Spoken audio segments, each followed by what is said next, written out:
For more on this fitness apps and smart wearable devices, I'm joined here in the Beijing studio by Andy Mok, founder of Red Pagoda Resources, which provides professional service for startups in China. And also, we are joined by Matthew Xie, who is the principal architect at Huami. That's an exclusive company within the Xiaomi ecosystem. Welcome to both of you. It's great to have both of you gentlemen coming to our studio to talk about the wearable devices. This is fun. So may I ask you first, Mr. Xie, to what extent do you think the wearable devices that we're talking about these days really represent an integration between technology and human activities? Are they really likely to be the trend in the near future, or this is only a fad that could last for a few months, or maybe just 1 or 2 years? I think, no, this is not going away. I think this is just the starting of wearable technologies. We are at the early stage. It's like the early, when we had, like 10 years ago, like the mobile industry, I think I see that we are at that stage. And this is because this is just not the wearable technologies. We had 10 years, we had advanced so many different technologies like internet, cloud, big data, artificial intelligence.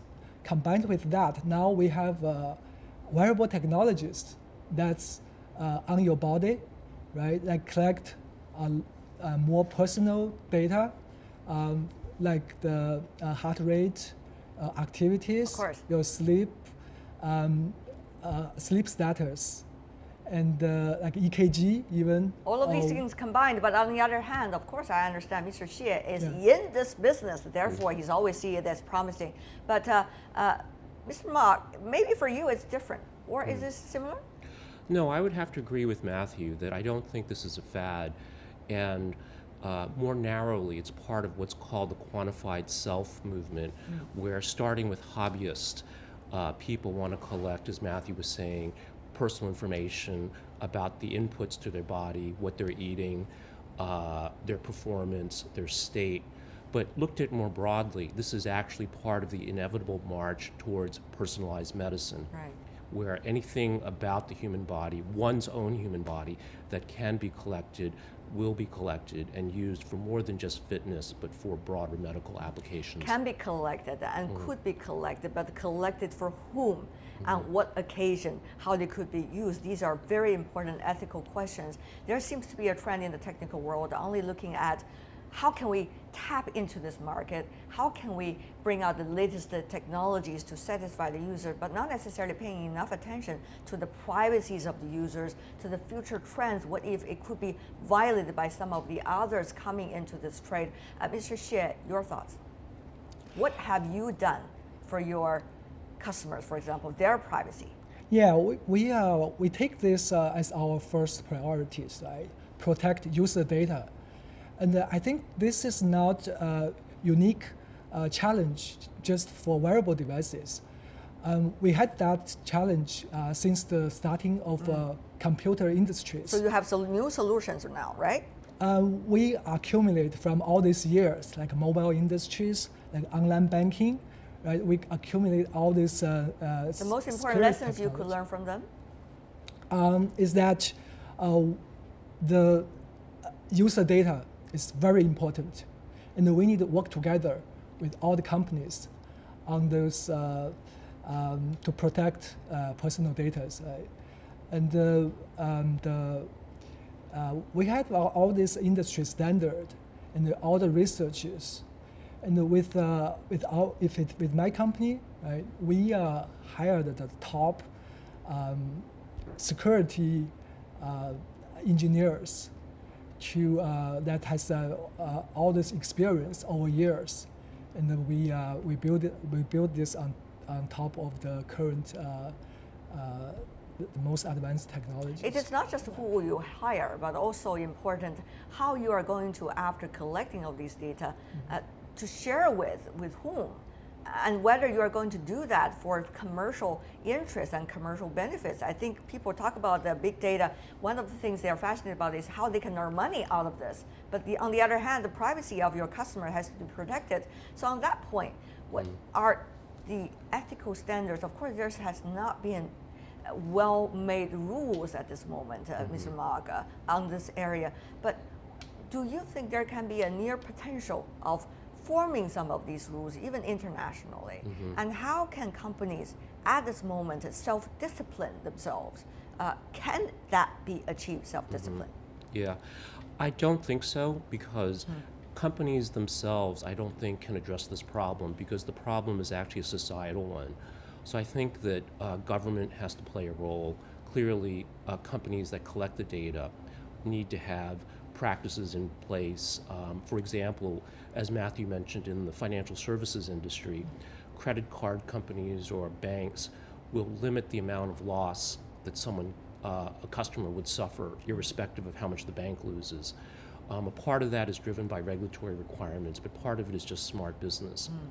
So I think the other part that has to change as well are consumer expectations and norms. So if we go back, 150 years or so, when telephones were first adopted, it was seen as a huge invasion of privacy, that someone could disturb you in the privacy of your home. But consumer behaviors and consumer expectations changed to adapt to this new technology. So I think that all of these things have to happen at the same time to reach a new equilibrium. I'm not sure whether the one who knows you, call you, and you hear the ring of the phone at home can be comparable to anyone. They can use data about you at any time for your advantage or against your advantage can be comparable, sir, on that privacy issue, I have to say. And therefore, Mr. Xie, self-discipline possible? Yeah, just extend my early response, right? And for my company, we don't share any user data with third party. What about That's the whole sure. industry? Are people talking within the industry about that, or this is pretty much a self-initiative thing, or you will always talk about only in front of camera? In fact, when it comes to real practices, it is much behind words. Yeah, the wearable industry is in its early stage. We need to really work together to nurture it, right? If customers don't feel comfortable sharing their data, right, they will not wear our devices, and we don't want that. We really want to tell our customers that we are confident to protect their user data, and the technology is maturing, and like the cloud. So we think customer will be. This is part of our missions, right? To educate our users that feel comfortable to wear the devices, because the benefit will be bigger than the drawbacks, right? They have. So all right. Yeah. One But I of the think, things, to jump in for a second, Right. but I think there's actually two parts to this. I think one is a transparency issue, where users or customers know how that data is going to be used. And then the second part is what happens if that data is misused. So I think both of those need to be addressed, and companies have a role, but I think despite being a business person myself, I still feel that government also has a role to play in this as well. But to go back quickly to your telephone point, why I use that as an example is that what a lot of people at the time felt was that any stranger, if they knew your number, could call you, and you didn't know who was calling, because this was before caller ID. So not an exact example, but what I think it is a good illustration of how people come to accept a loss of privacy for the benefits that a new technology can bring. a balance probably, as you have argued.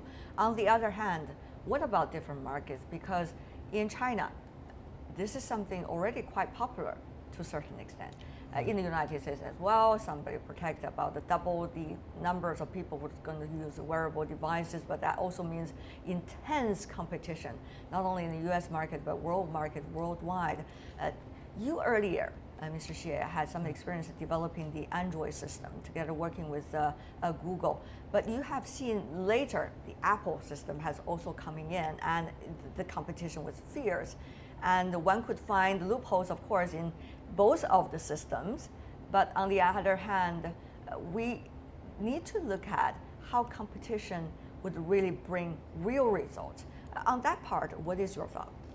Yeah, I think competition is always good, right? Like eventually, it's bringing better technologies, right? Like the better technology will win, and also it will lower the cost. So it's beneficial. Competition is, I think, is good for end customers. And in the Chinese market, I think from our experience of our company, I think the market acceptance is really good.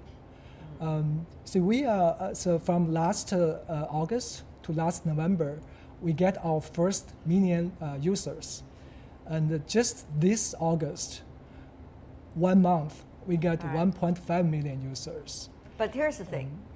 There has always been a lot of debate about whether the Chinese companies are really doing its own innovation, or rather just being imitating of what's happening elsewhere with the most advanced technologies and just bring back at home. There's IPR issue, of course. On another layer, there's whether adaptive innovation capabilities, and thirdly, whether China has its own way of creating something unique for its own market. On that point, I also want to have your thoughts, because this is a huge issue, the intellectual property rights. And Chinese companies, some of them are quite well known into making others' technologies used in the local markets. Your thoughts, sir? We are, that's a tough question on that. It's a question you have to face, right? No, I think for our company, we have our unique point. We invest in the researchers too. And we are, like, for example, right now, we are doing wearables for enterprise that, and the group we are doing, we think it's the top technology. And we are filing like patents, right? We are getting IPs.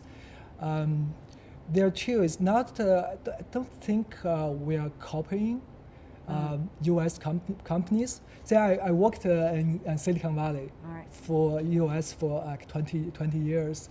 And I think the US, the Chinese market, Chinese companies realized that, and we are investing more and more on the researchers. Okay, Mr. Mok, final word from you, very briefly. We're running out of time. Well, I think we've reached an important milestone in terms of Chinese innovation, because we look at WeChat as a leader in the messaging space that actually adds a lot of functionality. And Facebook, about a week or two ago, announced that they want to make Messenger more like WeChat. So I think kind of the attention has shifted from Chinese entrepreneurs looking to Silicon Valley to, at least in selected cases, US companies looking to China for innovation. Very interesting. It goes both sides. It's getting ever more exciting, it seems. We hope in the wearable devices it would also be similar as well. Thank you so much, gentlemen, for being with us. Andy Mok, Andrew Xie, thank you. Thank you.